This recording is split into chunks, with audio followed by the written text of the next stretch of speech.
Begin transmission. This is a message from the anonymous charity also known as The Collective.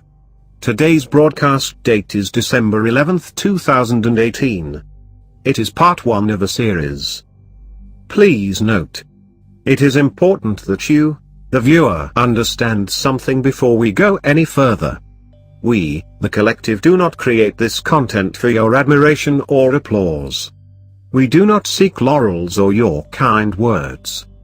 Our goal is, and always has been the same: provide the people with the truth. Help the helpless. Speak for those without a voice. Bring justice for the oppressed. Now, with that being said, let's delve into this. Biohacking has been going on for thousands of years. However, the implantable computer chips we have today have only recently come to public knowledge. The US and other governments have been implanting humans for a very long time. You may recall stories of alien abductions and perhaps have even seen and read survivors' accounts.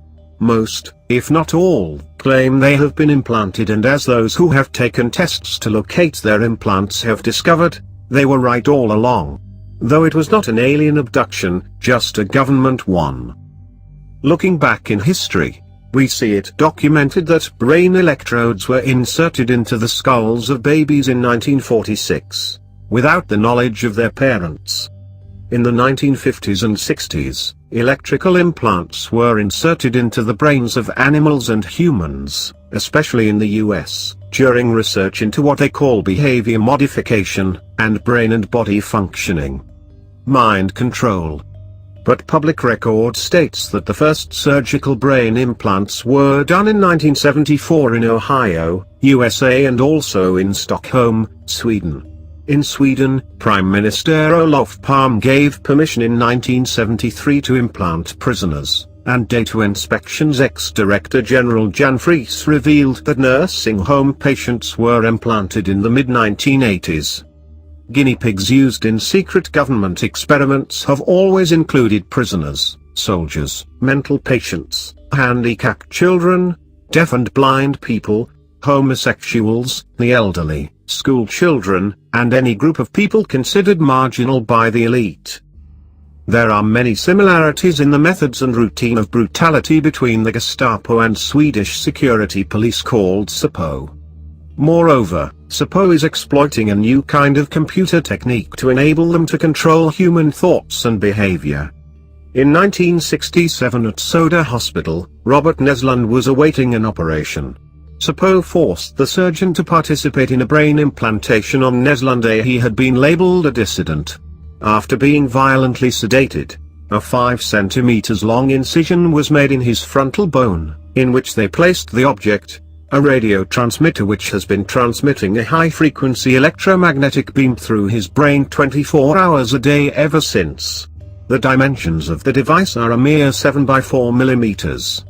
Nesland, after discovering that he was illegally implanted, has since exposed how transmitters are being implanted in people's heads during routine hospital surgery. Most commonly, these are inserted through the nostrils, from where they operate using two-way radio communication. In America, the same year as the implant of the transmitter at Soda Hospital, the Department of Psychiatry at Yale University published a report entitled Man's Intervention in Intracerebral Functions. The authors wrote, "Techniques are being developed for the investigation and manipulation of man. Two-way communication with the depth of the brain makes it possible to send and receive information to and from the brain. We can start, stop or modify a variety of autonomic, somatic, behavioral, and mental manifestations. We can experiment with intracerebral mechanisms responsible for the onset and maintenance of specific behavioral and mental functions. As no batteries are used, the life of the transmitter is indefinite. Power and information are supplied by radio frequencies. Cyber soldiers can thus be created. This secret technology has been used by military forces in certain NATO countries since the 1980s without civilian and academic populations having heard anything about it, as is very typical. Today the US, Russia, China and other countries experiment with implants and drugs to create a super soldier.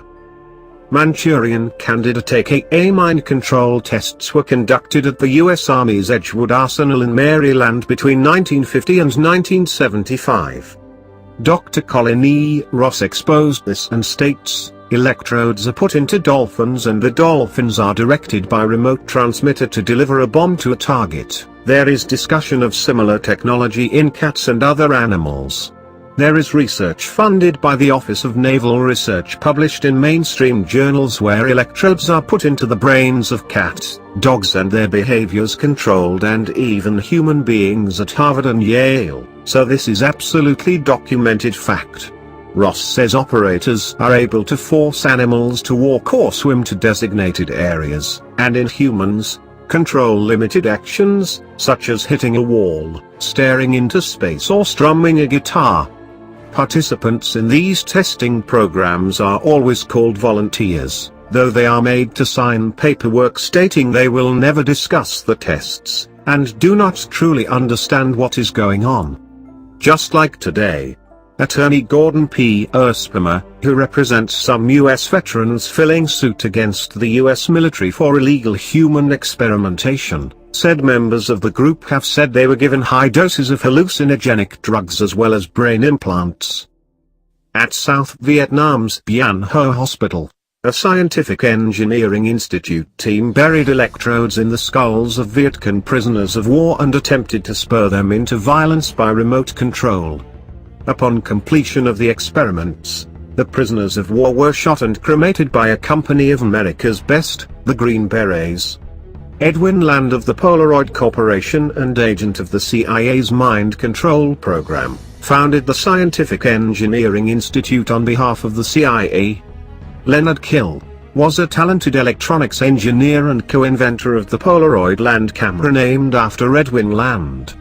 Kill was the holder of patents for inventions willed to MIT, when his brain was disabled by CIA psychiatrists Vernon Mark of Boston City Hospital and UCLA's Frank Irvine. Kill was forced into psychiatric hospitalization and brain surgery after he got mad at his wife for cheating on him, which she was. In the operating room, 4 electrical strands running the length of his brain were implanted. Each strand was studded with 20 or so electrodes. It was only after surgery that Kill was asked to sign his consent with the strands in place, already shocking his brain. In 1971 an attendant found him with a wastebasket over his head to stop the microwaves. He was transferred and written off as a paranoid psychotic. No one ever even checking to see if what he told them was true. Kill wrote, "The Mass General and labs are killing all the useful cells in my brain," in a note to a VA doctor when the electrodes burned lesions into his amygdala, which left him paralyzed from the waist down. In July 2002 4 U.S. soldiers at Fort Bragg, including 3 Special Operations servicemen, returned home from Afghanistan and allegedly killed their wives. In 2 of the cases, the soldiers killed themselves after shooting their spouses. So military officials say. In the other 2, the servicemen have been arrested and are facing charges. Major Gary Kolb, a spokesman for the Army Special Operations Command, states, "There has been a recent series of instances where soldiers have either committed murder or murder-suicide against their wives. Such are the stories the public gets to hear. When one knows what really goes on, the puzzle makes more sense. People do not naturally go around killing their friends, spouses, children and neighbors. It is not a naturally common thing. But military brains, what some foolishly call heroes, are mind-controlled." In 2010, more military veterans sued the CIA over experiments involving brain implants to turn humans into robot-like assassins, aka Manchurian candidates. The second major Cold War experimentation effort involved the CIA's 25-year secret program of mind control experiments conducted in response to the 1940s and 1950s Soviet Union and Chinese Communist brainwashing scare. The massive experimentation program involved several thousand human subjects in several countries and resulted in deaths, injuries, and violations of human rights and civil liberties. CIA mind control research took place in more than 80 institutions at that time. The experimentation program investigated a long list of mind control techniques including lobotomies, electric shock therapy, hypnosis, brain implants, drugs and torture.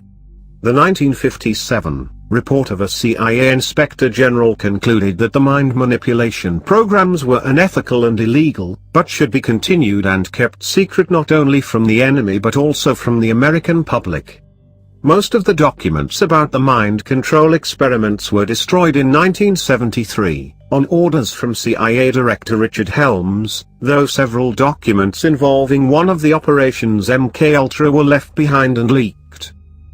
Dr. Ossady worked on the CIA's Pandora project, using microwaves to send signals to human brains.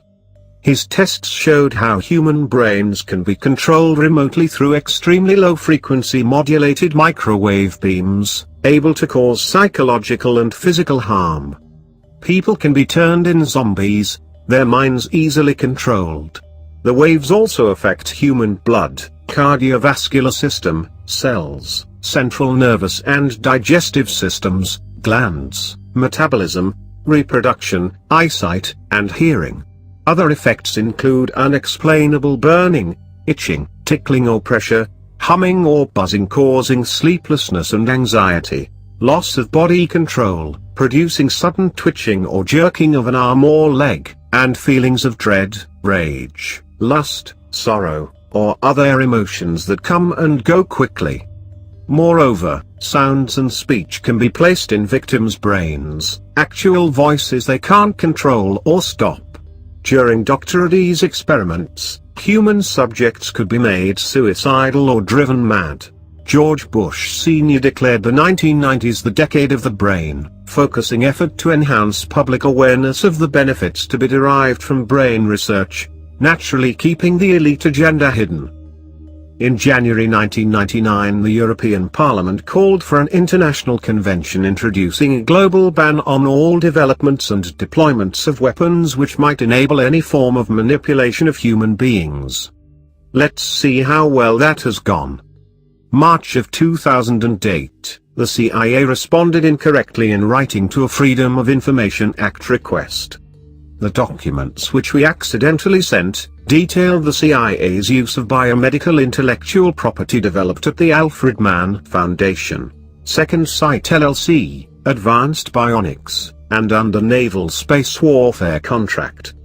The document states the operation is currently and properly classified pursuant to an executive order in the interest of national security. Let us take a look at these Nazi doctors of the USA government. The Alfred Mann Foundation was founded by British Ashkenazi Jew, Alfred Mann, who also founded Second Sight Medical Products, a biome company. Just a glance at Mann's foundation exposes criminal and medical misconduct regarding their implants, as one would expect from an elitist swine. Alfred Mann was the largest investor in Eclipse Aviation and one of the main investors in the development of Mulholland Estates in California. Individuals at the Mann Foundation have expressed a desire to create a universal family of microstimulators that could be used for a visual, auditory or motor prosthesis. Medical device experimenter Alfred Mann is also founder of Bionus, Qualian, LLC, produces high-reliability batteries for medical products and for the military and aerospace industries, without which these devices would not run. Qualian LLC designs and manufactures primary and rechargeable lithium-ion custom cells and batteries for use in medical, military, aerospace, HEF/FEF, and other industries. It offers primary, secondary, polymer, and matrix batteries. Qualian LLC operates as a subsidiary of Enesis. Though now thankfully dead, Mann's children continue on. Mann's son Brian works at Pacesetter Systems and daughter Carla works at Advanced Bionics. Let us take a moment to mention these lithium batteries used in implanted devices. As they are so easily damaged, what do you expect will happen when they break inside of your body and leak their chemicals directly into your DNA? This, not its convenience, should be the concern. Panasonic is one supplier of the lithium-ion cells that form the foundation of Tesla's batteries, and partner on the company's upcoming battery factory. It is one of Elon Musk's goals to make the world entirely powered by batteries charged with renewable energy. Of course, Tesla and Panasonic are stating their product is 100% recyclable.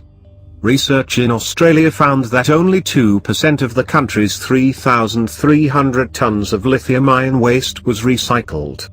The Oxford Society of Toxicology states in one study of lithium effects on the body, that the resulting neurological disorders may be life-threatening, including coma, seizures, and myoclonic encephalopathy. The study was done on rats as per law, but the results would be the same in humans infected and poisoned by lithium, as accounts have already shown. Data from lithium-infected birth registries suggest an increase in cardiac and other anomalies, especially Epstein's anomaly. Signs and symptoms of lithium toxicity such as hypotonia, hypothermia, cyanosis and ECG changes have been reported in some infants and neonates. Chile, Argentina and China are the top 3 countries in terms of production capacity of lithium carbonate, with China being the top. In 2007, these 3 countries met 94% of the world's total demand of lithium carbonate, also known as white gold. In January of 2010, the Department of Transportation reviewed the safety risks of lithium transport, stating, "Lithium cells and batteries are considered hazardous materials in transportation because they present both chemical and electrical hazards. If not safely packaged and handled when transported in bulk, lithium cells and batteries can become dangerous." Demand for lithium is increasing exponentially, as the lithium batteries are used in everything, and it doubled in price between 2016 and 2018. Lithium extraction inevitably harms the soil and causes air contamination. The other 2 key ingredients in lithium batteries is cobalt and nickel. Cobalt is found in huge quantities across the Democratic Republic of Congo and Central Africa, and hardly anywhere else. The price has quadrupled in the last 2 years. The Congo contains artisanal mines, where cobalt is extracted from the ground by hand, often using child labor, without protective equipment. From as young as 4 years old, children pick cobalt out of a pile, and even those too young to work spend the day breathing in toxic fumes. Inhalation of cobalt particles can cause respiratory sensitization, asthma, decreased pulmonary function and shortness of breath, resulting in a serious lung disease called hard metal lung disease, the CDC says. Dermal exposures to hard metal and cobalt salts can result in skin irritations including dermatitis. Cobalt poisoning can also occur from cobalt, chromium metal on metal hip implants, and is used to treat cancer, which is one reason why people get seriously ill from cancer treatment. Cobalt can accumulate to toxic levels in the liver, kidney, pancreas, and heart, as well as the skeleton and skeletal muscle. No surprise that cobalt has been found to produce tumors in animals and is a human carcinogen as well. And that's only some of what's inside the implants. The coating of the implants is also hazardous, and as everyone's tolerance to toxic substances is different, results may vary. Still, people are lining up to inject themselves as insanity is now reality. We, the collective, hope you will take the time to read the links included, as we cannot touch on everything we wish to in this series. A look into the lithium researchers and plant disasters and deaths should make it clear just how safe this product is, and just how smart people will really be when they implant it into their bodies. We suppose the bright side to all of this is that finally, stupidity will have the ability to kill its host. That will be a relief to most of us who use our perfectly human brains and will continue to, without artificial assistance. In 2013, a U.S. Environmental Protection Agency's Design for the Environment report concluded that batteries using nickel and cobalt, like lithium-ion batteries, have, quote, the highest potential for environmental impacts. It goes on to cite more negative consequences like mining, global warming, environmental pollution and human health impacts. The Washington Post reported in May 1995 that Prince William of Great Britain was implanted at the age of 12 under the cover that it was so he could be located anywhere in the world. In 2015, Elon Musk, Stephen Hawking, and more than 20,000 other experts signed an open letter calling for an autonomous weapons ban.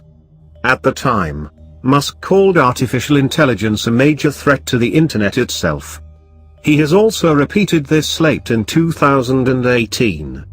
He also claimed that it's only a matter of time until we see a massive AI attack on internet infrastructure. His brilliant solution to this catastrophe was to implant AI directly into your brain with a neural link. Another fool who claims humans can control AI by merging with it. The fallen cannot be controlled, especially by merging with them.